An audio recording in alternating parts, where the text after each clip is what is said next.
Yay, we're doing it. All right, you guys. Well, welcome to week one's book club for Developing the Leader Within You 2.0. I love that you guys took the challenge to jump into this book and help us all kind of grow as leaders.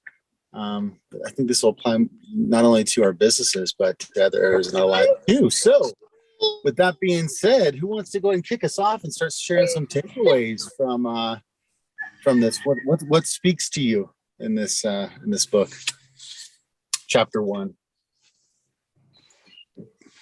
I'll dive in because I know it's always hard to rip the Band-Aid off. But right in the beginning, he talks about the UCLA basketball coach, John Wooden. And he said, when opportunity comes, it's too late to prepare. If you start learning about leadership now, not only will you increase your opportunities, but you'll also make the most of them when they arrive. And I just think that's such a common theme. I mean, I know I've said it, is like, I'm waiting for that opportunity. I don't need to be, I'm not a leader yet. I'm not ready yet. And it's like, well, let's start working on that. So I love that we're all here, because I think that's just such a great way to kick this off, is just, this is how we develop ourselves into the leader that we're already meant to be. It's just taking the steps to develop ourselves and to put ourselves into those places where we're prepared. So when the opportunities start rolling in and your teams start growing and, you know, you have those opportunities in your life, we're like ready to smash it and replicate ourselves. I just love that thought. Yeah, I agree, Ashley. I also, like, as I was reading it, listening to it last night, a leader is somebody who's following you. And really, as health coaches, we're already, we're already leaders because we're guiding folks through the program. So we're leaders with our clients. And as we grow a team, we're leaders with our team of coaches as well. But the interesting word that he kept saying in the chapter was influence. Like, leaders have influence. So I'm excited as the book goes on to figure out how he talks about how to gain that influence. And he touched on it a little bit in this chapter with the 5 levels of leadership. But you have to have influence, because if people aren't following you, then you're not a leader. And a positive influence rather than a negative influence. Yeah, Hitler was an influence, as it said, And something else that I loved about that was it doesn't matter your position. You don't have to be the CEO to be the leader. Absolutely. I'll go in here. Who else wants to jump in here? I will. What I really liked about it, it's funny because I actually read the first one that he came out with. So it's kind of cool to be refreshed and also see the updates that he had in this book.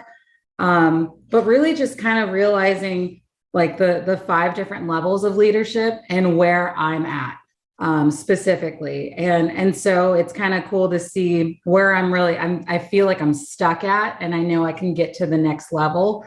But it's really like, how do I get to that next level?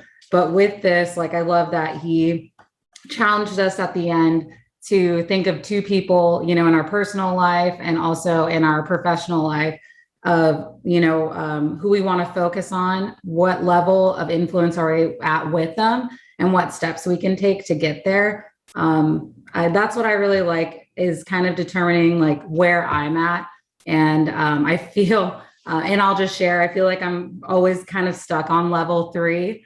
And it's really hard for me to push through that, which is production. So the next one would be people development. I think with production, that's where I'm at with like having my own business grow and influence other people with that, and getting some coaches in to where I know level 4 will help me be more of like an integrated coach, right? And that's kind of like that pathway I want to work more on, is that people development and helping my coaches grow as well. So that was like a huge takeaway that I got from this chapter. No, that is huge. And one of the important things about these 5 levels is, like you said, Leanne, is you're on a different level with every person. So a new coach might come in here and they only follow you because, well, you're my coach and I have to follow you. But as you grows, you want it to get to the point where, well, yeah, all these things play a part. One thing that stood out to me was on page 10, and shout out to for this was on the very front or the very top. It says like bosses drive workers. And one thing I have loved about being coached by Ashley is leaders coach them. Leaders depend on goodwill. Leaders inspire enthusiasm. Leaders say we.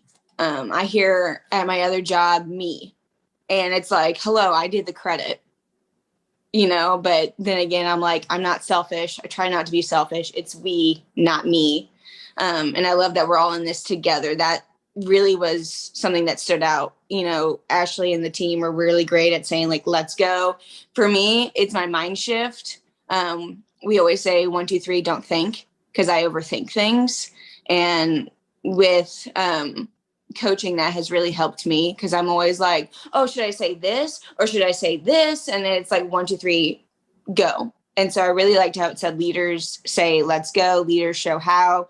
Leaders fix the breakdown. I mean, truly to me, it was inspiring. And I love how it says potential leaders look for security based on title more than talent. Then go over to the top on page 11, and it says potential leaders rely on their leaders' influence instead of their own. And for me, I look at y'all's Instagrams and your Facebooks for inspiration, for motivation, for encouragement.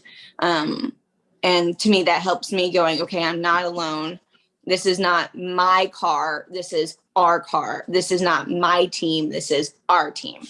So that's what I liked. And that's what stood out was page 10 and 11 for me. I think my favorite part was when he talked about reproducing ourselves by investing in others. So we have to be at our best so we can reproduce ourselves. So if we're not at our best, then what are we reproducing? So it kind of goes back to that, the model getting blurred if we're not at our best. So that was a good reminder for me to continue my personal development. So the people on my team will continue to get the best for me. I love that, Erica. And I also, one of the things that stuck out to me was, and I'm looking for it now, I know I highlighted it here. They talked about no one being excluded from being both a leader and a follower. And it's really easy, for me, to, like Andrew said, we have all these different influences, relationships with different people.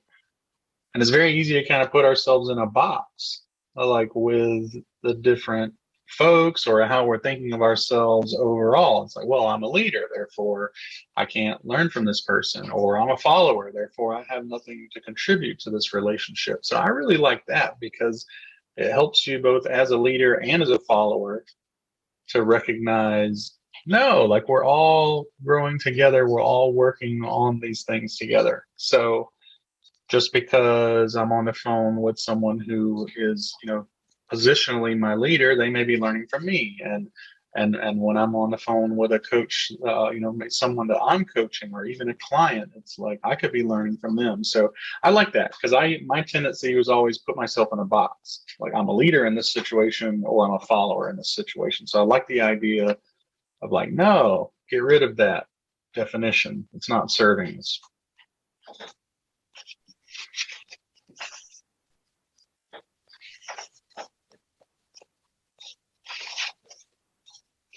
Who's next? Who's running this circus? I missed the first couple of minutes. I didn't hear the tee up. I'm sorry. No, it was mostly the introduction. You weren't that far behind, Eric. Ashley kind of kicked us off and broke the ice on some of the stuff. Cool. Well, how are we? Are we just doing like takeaways right now, or are we going to kind of go through the different aspects of this chapter, or how do you guys kind of see this? How are we going to build our new book club? Well, I mean, he kind of kicks us off here. I think he's setting the stage for what's to come. I think we're even right at the beginning. He says, the subject of this book is, of course, leadership. These 10 chapters contain what I consider to be 10 essentials for developing yourself as a leader. So chapter 1, influence. Well, I mean, Does anybody else have anything to say about influence specifically? I mean, I feel like we could talk a little bit about even just this specific one of those 10 things, but maybe this will drive a little bit of conversation here. If you don't believe in the messenger, you won't believe in the message. I was like throwing down my book and jumping up and down because, you know, we're all about authenticity and branding ourselves and being somebody that other people trust. So influencers get this weird bad rap these days because, you know, they're everywhere. They call themselves this, and that's not the heartbeat of this. It's influencing others as a leader. So who has some thoughts about that and you know, like their influence right now or how you're gonna work on that? Maybe not everybody all at once. Marisa, anybody? You're so quiet, Marisa. I think so, Ashley, and I'm about to come out. My kids yell, so I. We don't care. Good morning. Is that your kid? Yeah. Well, I was chiming in, but I was on mute, so it wasn't working very well. Here. Go ahead, Melissa. What did you have to say about that? Go, Eric. I'm up for it. Oh, I see. Well, I was just saying that, I mean, obviously, I guess I can pick anywhere as far as influence because I love that he's got this whole chapter is about it. But there's a list on 16 and 17 that I really, I liked some of those things. And I think it hit on what Ashley was talking about. And the one that really hit me was number 4. Am I successful in the areas where I want to develop others? And I mean, the very first line of that, you cannot give what you do not have. And gosh, I mean, that just hit you right between the eyes, or it did for me. It's like, really, you can't fake it. You can't have influence in something that you don't understand. So when you see a coach or a client struggling with something, you've got to ask yourself, have I dealt with that? Do I have credibility in this? Because if I don't, then, you know, maybe we need to call someone else in for some influence. You know, I will pick on Charles since I just saw him. Like, if my friend needs help with golf, like this guy said, I'm going to have to call Charles. I don't know anything about it. But that was just interesting to me. It's like, where am I? What am I doing about it? The things that I want other people to be able to do. Am I just telling them what I read in a book, or have I gone through it? Because you're going to be in a much better position to influence them on that. I agree, Eric. These questions, these 8 questions on 16, 17, and 18 are magic. Like, holy cow. Just helping people develop and see what position they're in, right? These questions unveil so much. Mm-hmm. I think it's like what you're talking about, Eric, both you and Ashley. It's the competency, right? Like, if you don't have competency in something, why would somebody follow you? It's like, I actually shared something yesterday where it's like, don't fake it till you make it. Like, that's like crappy advice. Like, you want to make sure that if you want someone to follow you, whether a client and or a coach, that you're doing the things and you're solid in it. But if you don't have the competency, why would I want to follow you? Like, that's like, I don't know. I can't even think of an analogy. I'm sure Eric can think of an analogy because he's so good at them. But I tie both of those to the knowledge that you have and what you can share with people. It'll be even better on the ground. No, I agree. Definitely. Oh, it is. We need a new word, not fake it till you make it. What is it? So we make it so you don't have to fake it. I don't know.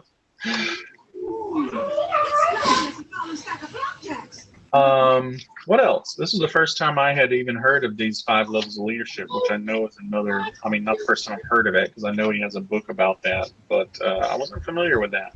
I think Leanne was touching on that. I never realized this level 5 is like probably like something you strive for, but you don't really expect. And I thought it was really interesting. He's saying you don't really have control over that level.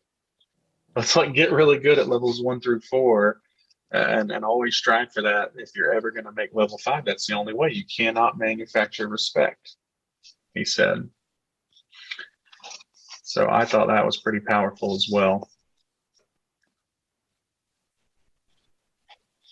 It kind of makes me want to read that book too. I have that one over here. I might have to double dip and read them both at the same time.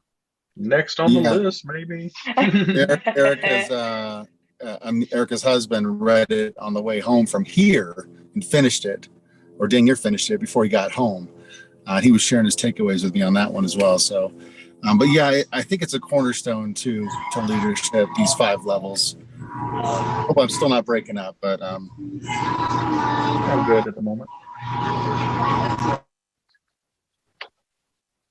And back to what Ashley, I think it was Ashley that was talking about, if you don't believe in the messenger, you won't believe the message. It reminded me about building trust with clients and coaches. Like everybody's trust level is different. So we have to build the trust wherever it's at and build it up to where they do believe the message once we get that trust level built up to where it needs to be.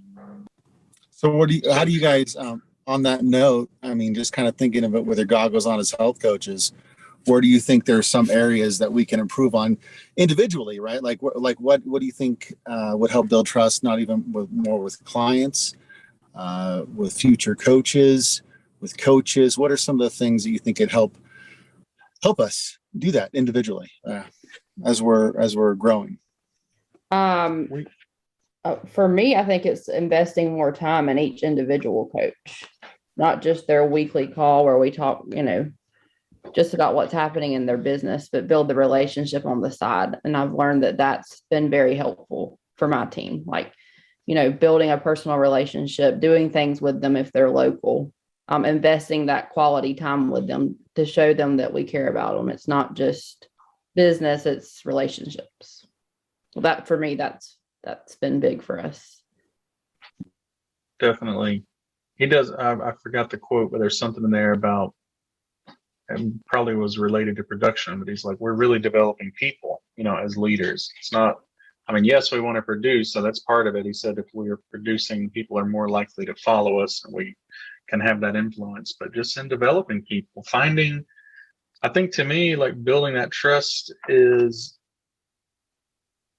both asking for and giving honest feedback. And I know we're not reading Brene Brown right now, but I love, she talks about having these situations where we rumble. And it's like, okay, like here's an area we need to talk about. Let's rumble about this situation because I'm feeling emotional about it, or you're feeling emotional about it, or whatever. And I really like that. But exactly what Erica said, he talks about in level 2 permissions, is you cannot lead people without caring about them. And the people won't go along with you if they cannot get along with you. I wanted to put that like on the wall because it's like, sometimes I feel I'll do myself a disservice on that front. You just have a cranky day or a cranky moment or like whatever. And it's like, man, like I wasn't doing a good job at getting along with that person. And it's so easy to lose the influence. What did he say? It says this also towards the back on page 20. It takes less time to lose a level than it does to earn it. I'm sure Andrew knows. Like I'm thinking about like the speed of trust when I read that. Like it's so easy to lose some trust and to lose your ground on where you are as a leader with somebody. And so we have to really be intentional about that. And well, back to our program, Stop, Challenge, and Choose, because this stuff just really keys in for me how important that is. Because it's so easy to have a snap reaction to something. When we stop and challenge ourselves on our reaction to a challenge or a person or a situation, then now we're able to, and I used to think of this as like, oh, is that being fake or something? And it's like, no, it's not being fake, it's being intentional. People talk all the time about, well, I'm just real, I'm so real, I'm in your face or whatever with realness, but it's like that doesn't serve anyone when we just react from our guts as people. I don't know why in our society. I think people feel like that is a power, and everything that I'm reading through all these books, and this one in particular, is like, no, that's not a power. Be intentional. Anybody can shoot from their gut and go with what feels right, but how do we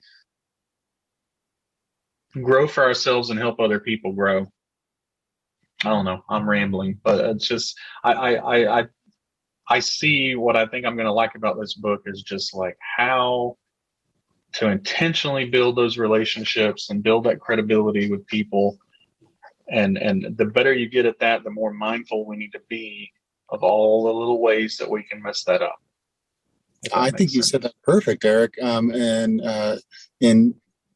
it's true. You said, basically you're saying when people shoot from the head, it takes no effort to do that. It takes no effort, takes no restraint, takes no discipline, takes no thought, really. It's just whatever comes to your mind and whatever emotion you're feeling, right? In that context that you were saying. No, I think you're absolutely on point. In here, it's all very intentional about everything that we're doing. I think that's a really, really, really, really great point. Thank you for pointing that out. Seriously. Yeah. We got about 3 more minutes, guys. Any major takeaways? I love that. I love that we're looking at it from just a general point of view. I love that we're looking at it through the Optavia lens as well as we're building our businesses. I think that's huge because you will see opportunities in all aspects of life to use these skills here as we're reading through this book.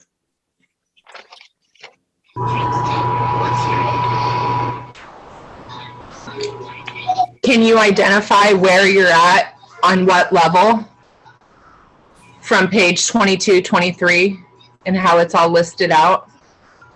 With everybody else? For yourself. Generally speaking, like I'll know that like when you guys are, this is kind of like a general thing, like I want to help develop. One of my most favorite things to do is to develop people, right, or to help them and guide them, and very transparent and through it all, right. But I personally will feel like I've done what I'm supposed to do is when I see your business is duplicated to mine, right? Or when you're a global or you're integrated presidential, I'll be like, I did everything I could do. I know it wasn't the only influence in their life, but hopefully I'll be on that level with many of you. And that's kind of what I'm duplicating. That's what that is all about, is building those leaders. So for me, I just want to duplicate. I want to see you guys, everybody break off down the run, go, oh yeah, no, we got our own client support over here. We have 3,000 people in here, and we have 200 coaches, and this is we're trying to duplicate ourselves, right? Build leaders within our group, because we say all the time, Cindy and I, we don't want to do that. I don't think there's any future, in Cindy and I as an organization if we're the front runners the whole time, or the leading everything and doing everything. That's not going to move our business forward. But if we help and whatever we can do, pour into Ashley's business or Eric's business or Leanne's business, Erica's, but what doesn't matter, everybody's, right, to where we can help you get to where you want to go, if that's where you want to go. And I don't have the same level with everybody, by the way. I know that, but I want that. I'll do little things to strive for that. And this kind of gives us a framework for that. So think about that in your own organization. Is anybody going to download the worksheet for their free self-assessment? Maybe. Yeah. I had one last tiny little thought, like as we were talking about like influence and how and what that looks like. And when you look back at like that chart on page 8 and like the kind of building blocks, and I loved how he talked about like how we build on each one. It's not like it replaces, right? But there's certain places that we start with each person. And I'm really drawn to just that level 2 permission because of the word relationships. And that's our business model, right? Is we build relationships. And that's really where that influence has to come from for all of us. So I would just say, no matter where you are at in your business, and I know I'm talking to me too, it's just people follow you because they want to. So like give them value, build relationships, truly influence others just because of the fruit of what you are putting out there on social media, the conversations you're having. And if anything, you're going to start there with those future clients, those future coaches, on that permission level. And I think that's really like the heartbeat for me of talking about influence is getting that permission and starting those relationships. So, but I guess just actually ask yourself, like, if I were an outsider looking in, would people want to follow me, you know, and be influenced by me? Am I providing value? Am I giving free health advice? Am I, you know, being a real fun, interactive person that cares about other people and that's, you know, entertaining to some degree? Am I, you know, am I building authentic relationships? All of those things, because we've got to get in on that level. Remember, he says not to skip any levels either. So we can't skip to level 3 with somebody. We've got to get that permission still.